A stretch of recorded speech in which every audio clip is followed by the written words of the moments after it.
magandang hapon sa inyong lahat at magandang hapon, Doc Junel. Ang presentasyon namin ngayon ay ukol sa paniniwalang agha. Noong unang panahon,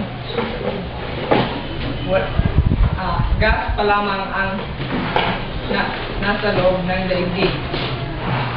Lumipas ang panahon at nagkaroon ng iba't ibang proseso hanggang nagkaroon ng mga katubigan, lupa at iba't iba pa.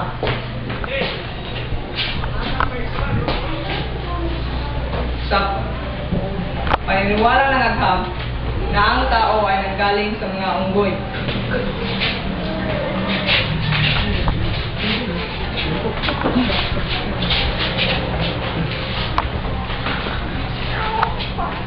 Sa kanilang pamumuhay, maraming iba't ibang nangyari.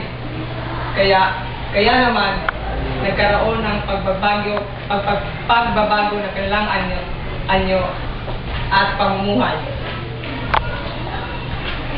Sa patuloy na pag-unlad ng kanilang pamumuhay, natuto na silang magtanim ng mga halaman at mag-alaga ng mga hayop. Lumipas ang panahon, nagka-invento sila ng iba't ibang klase ng kagamitan tulad ng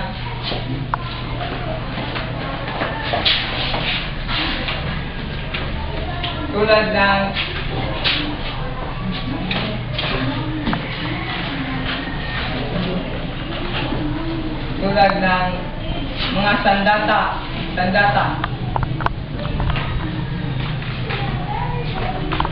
Unti-unting nagkaroon ng pag-unlad ng teknolohiya at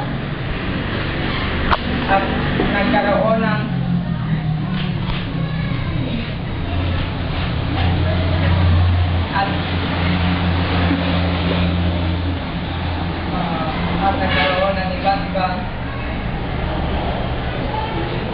nagkaroon ng pamilya ang bawat tao.